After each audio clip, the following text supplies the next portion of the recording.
Wrestling news, breaking stories, match reviews. Power slams, title fights. We bring the heat day and night.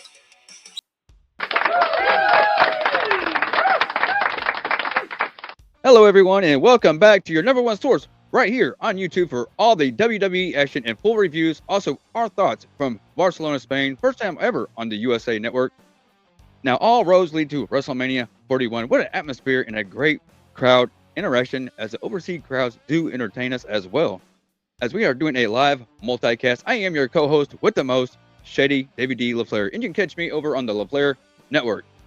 Now, we have a lot to bring you with this action packed overseas SmackDown.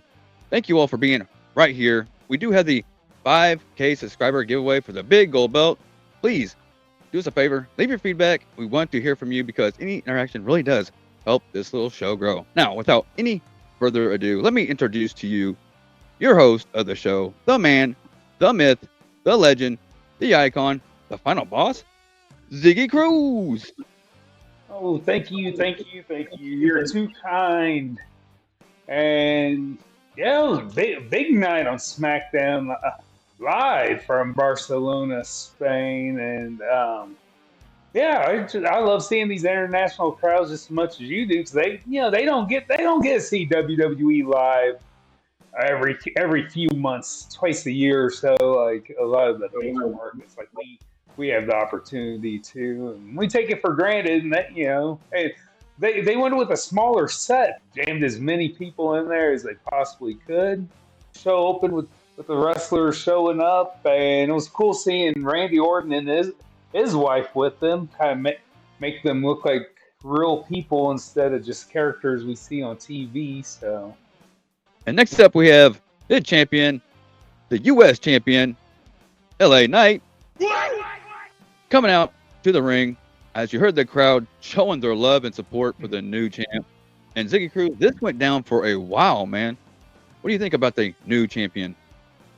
Oh yeah, the crowd, they loved him here, man. They wouldn't shut up long enough to give him a chance to talk. Yeah, and it's great to see LA Knight back as the United States champion because Shinsuke was a flop. And we're going into WrestleMania, so maybe he can get something big going. But Big Jim, he wants his shot at WrestleMania, and then Solo Sikoa, Jacob Fatu, and Tommy Tonga, they storm out, and Nick Aldis makes it a 6-man tag team match, playa. So we have an impromptu match with LA Knight, Braun Strowman, and Big Jim Uso versus. I guess we still call them the New Bloodline, or I don't know what we call them Hmm. Yeah, they do. They are heading out in a different direction. So, yeah, they should come up maybe. I mean, it's still the Bloodline team. So, now. so I mean, I guess keep riding with it. And man, this match was a car crash. Solo Sikoa wasting no time, punishing Jim Uso, yanking at his nose, making quick tags. And LA Knight makes a hot tag. He comes in just throwing everything he has at Jacob Fatu neck breaker, snap DDT. Fatu kicks out at one, flattens LA Knight with a super kick clothesline combo. That was pretty cool. And then Knight's fighting back, goes up top, drops a top rope elbow, goes for the BFT, but the Solo Sikoa interferes, and the Samoan werewolf Jacob Fatu takes LA Knight's head off. It's just chaos. Knight escapes another Rikishi butt slam. He tags into the monster Strowman. Braun hits the freight train mode on everybody, wiping out everybody, and then Jim Uso dives on Fatu. Braun Strowman's back in the ring, running power slam on Tommy Tonga for the 1-2-3, and it's over. And the good guys win, but after the match, the bad guys, they retaliate. Fatu sends Strowman through the barricade, gives him the triple jump moonsault that he does, kind of similar to what Tiffany Stratton does. She calls hers the prettiest moonsault. I guess we could call his the ugliest moonsault ever. And he destroys Strowman again. So we'll see where this goes. That's right. As you heard the U.S. champion say, the championship was back in the hands of the rightful owner. And as you've seen, Jimmy's reaction, man, before, so like you said, before all these guys showed up, and we have this impromptu 6-man matchup. And it was crazy drama, as you've seen. And not only that, there's more drama going down with Bianca, Naomi, and Jade Cargill, as Jay's backstage interview saying she knew it was Naomi all along. Then, of course, Liv Morgan comes out. Then we get this challenge next week. So, take it away here, Ziggy Cruze. Yeah, and then next we see DFAB backstage, and she wants to step. She says she's stepping it up. She's going to step out of the shadows, and she wants to face Charlotte Flair. So that leads to our next match: Charlotte versus BFAB. That's right, BFAB versus Charlotte Flair. After about 11-minute matchup, BFAB's night was over. And all of a sudden, it was Tiffy time, Yes. and that's going to set up.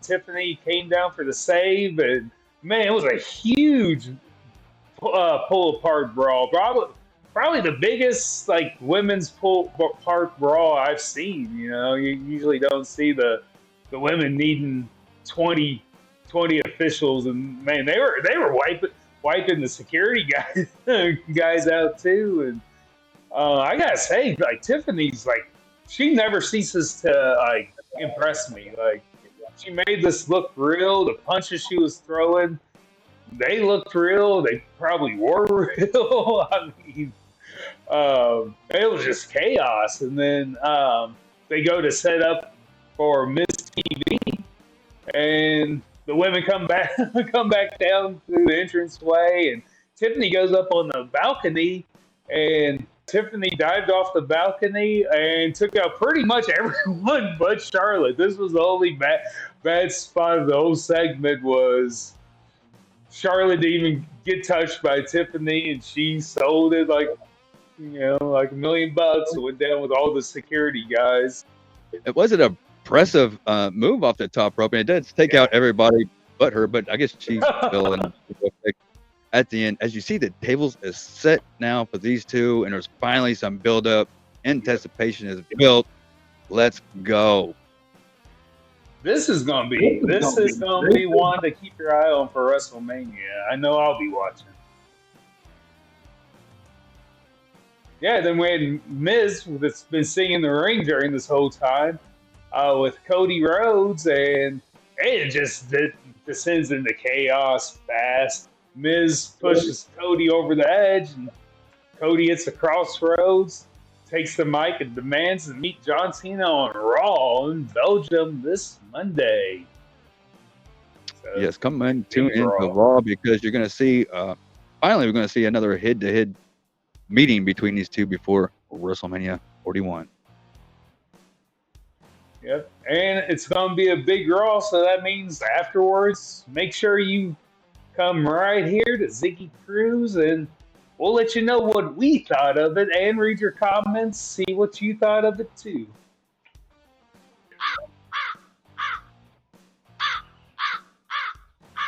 Yes, come and check me out Sundays for new episodes, hopefully, of Lair of LaFlair. Last week we came and brought to you a murder mystery. Very interesting. Lots of views. Thank you guys for coming and checking out. And like I said, always check us out Sundays for episodes of Lair of LaFlair. Thanks, guys.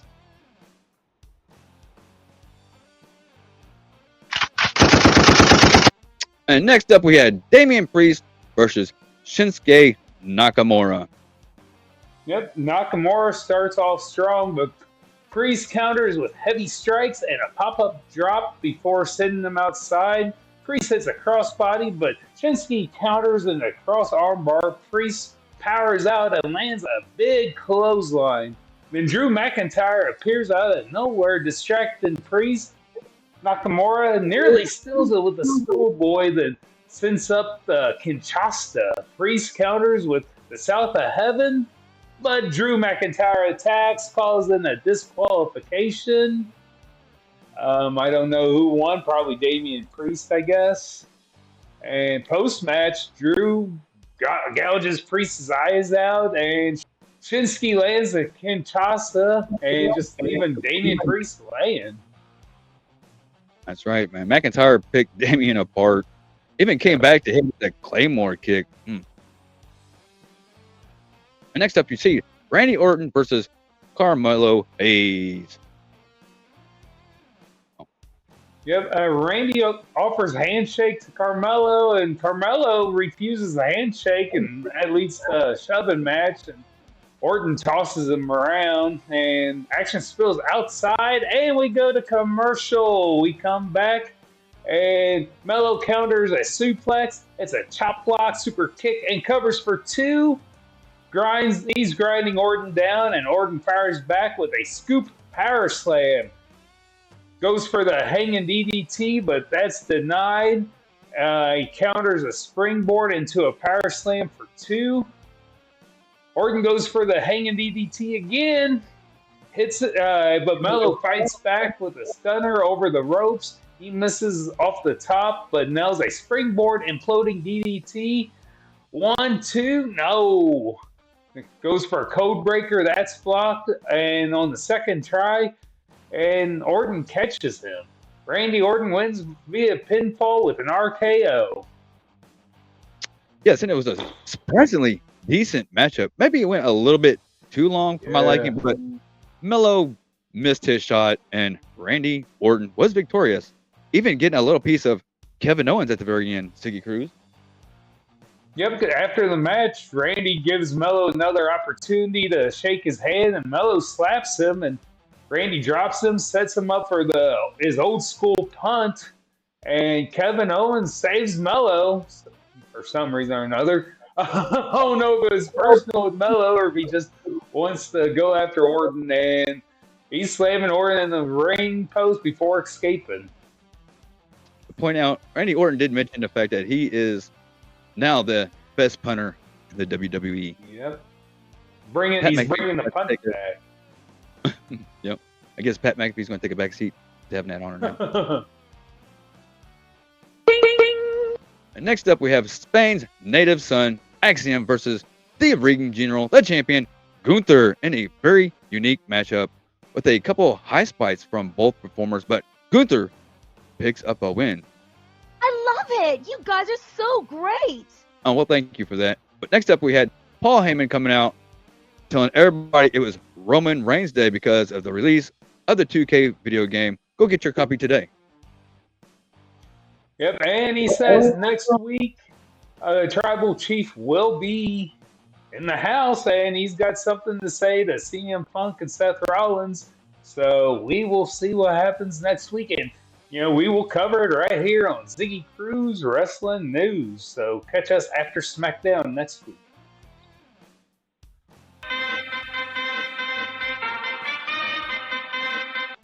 Next up, we had tag team action for the championship, and we have DIY versus the Street Profits. Will DIY hold on and retain the titles?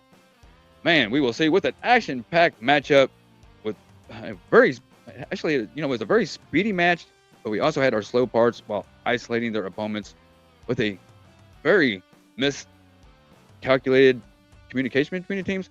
Take it away and get us this wrestling news, Ziggy Cruze. Like you said, amazing back and forth, a lot of high spots. Ciampa goes for the fairy tale ending. Ford flips out, hot tag to Dawkins, flapjack, avalanche, enziguri. Oh, so close, almost got the 3 count with that. And Profits hit the 450 splash. Oh, gets his knees up. DIY counters with a shatter machine. Dawkins makes a save. Ford lands a jumbo knee. Dawkins sends Ciampa over the barricade. Oh, man, this is chaos, man, which I guess has been the word of the night. The Street Profits hit the Doomsday Device. Ciampa somehow kicks out. Angelo just keeps fighting, but DIY lines up the meet in the middle, and Dawkins ducks down, and Gargano accidentally hits Ciampa instead. And leads to Dawkins hitting a spine buster, Gargano and Montez going to the top ropes. And we have new champs, the Street Profits. After 4 years. Right. We do have new tag team champions. Congratulations to the Street Profits. Hopefully, this will be a more entertaining, profitable title reign for these guys this time. And throughout the night, I noticed there was some teaser vignettes that they are advertising some new wrestlers coming in. It looks like. See these, catch these. Well, one of them obviously kind of looked like it would be Ray Phoenix, which we talked about on the show before, Penta's brother. So, and then the other one was a little bit more ominous, I guess. But I think that's Alistair. It looks like that's going to be Alistair Black coming. They're both recent AEW releases, and we'll see what they'll do with them. You're absolutely correct, Ziggy Cruze. But man, there's one more guy that I want to see come over. Rusev Day. I want Rusev Day back in the WWE. We all want Rusev Day back. Yes, let's give this another try under the new regime that is Triple H and The Rock and these guys that are running this machine now. You know what I mean? Yep. Absolutely. And then Hall of Fame weekend, keep talking about the Hall of Fame. There looks like natural disasters are the latest entrants for the 2025 class. Big shout out to old school wrestling fans who remember Typhoon, Tugboat, and Earthquake, and sometimes the Shark over in the WCW. And don't forget about the Shockmaster. The Shockmaster is now going to be a Hall of Famer. Oh, wow! Yeah, that's a very credible character. Like the three faces of Foley that. Yes, the Shockmaster is in the Hall of Fame. And speaking of WrestleMania weekend, there's rumors going around that they're putting together a comedy show to run after the night 2 of WrestleMania. Have you heard about this one? I have not. You're filling us in with some brand new news here, Ziggy Cruze. Yeah, the rumor is Tony Hinchcliffe's supposed to be running a show in Las Vegas that night after night 2 of WrestleMania called the Roast of Mania. So I don't know if this is just a rumor. We'll see how it develops. Wow, I'm a big Kill Tony fan, so that's awesome hearing. He's a huge wrestling fan, so man, a shout out to Kill Tony. That would be a great one. That would be worth going to Vegas for. Now, closing out, please do us a favor. Please like, share, and subscribe because any interaction really does help this channel. And come back here next time for all your Raw, NXT, Friday Night Smackdowns, and of course the premium live events right here on Ziggy Cruze and our wrestling news. And don't forget, guys, the big gold belt, the 5K subscriber giveaway. And as always, please come and check me out over on the LaFlair networks. Now, Kingpin's Bowling Live is Thursday, guys, and new episodes of Lair of LaFlair Sundays.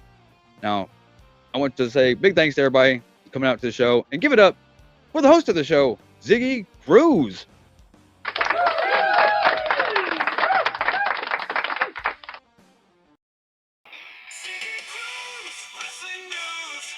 Stories, match reviews, power slams, title fights, we bring the heat.